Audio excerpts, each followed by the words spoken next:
Check the wealthiest men. What are they doing? What is that thing they are doing? They met a connection. That connection is what we call the blessing. Don't join this generation of people that say God does not bless people. Logic thinking. God does not bless people. Do you work harder than those who are working hard? Hard work does not make men prosper. Work does not make men prosper. Work is for eating, not for prosperity.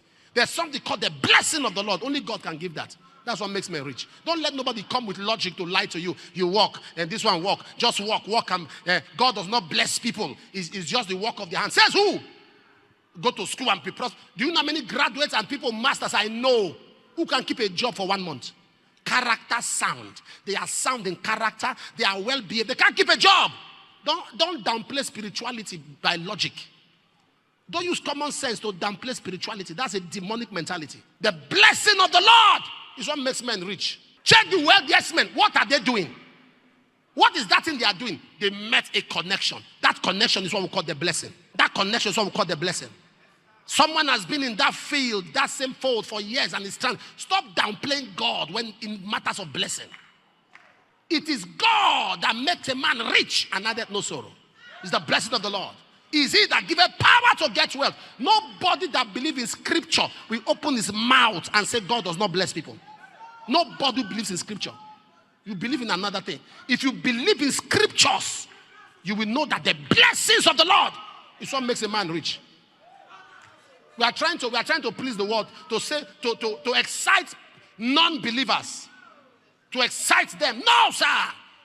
If you go against scripture, I will respond to you. The blessing of the Lord maketh a man rich and addeth no sorrow. Deuteronomy 8:18 is God that giveth power to get wealth. He gives ability. Don't downplay it. Don't let nobody lie to you that just trust in the Lord with and lean not to their own understanding. In all thy ways acknowledge him. He shall direct your path. Don't lean on to logic. Don't lean on to common sense. There is something called supernatural. Do your work. Do your job. But expect the blessing of the Lord. Because work is not for blessing. Work is for eating. You cannot be rich by working. If a man does not work, let him not eat. Work is for eating. What makes a man rich is the blessing. There's a place of divinity in acknowledging God, to see the blessings of God. Have you not seen people who have all the ideas in this world, and they won't have the capital, and yet they are stranded? Do you know more than them? There's a force called the blessing. In every profession, there is the rich and the poor. How many of you know there are teachers that are poor? Teachers, classroom teachers. And how many of you know there are teachers that are rich? There are bankers that are poor. Bankers, he sees money every day and is poor. There are poor chartered accountants, and there are rich. In every profession, there's a backing.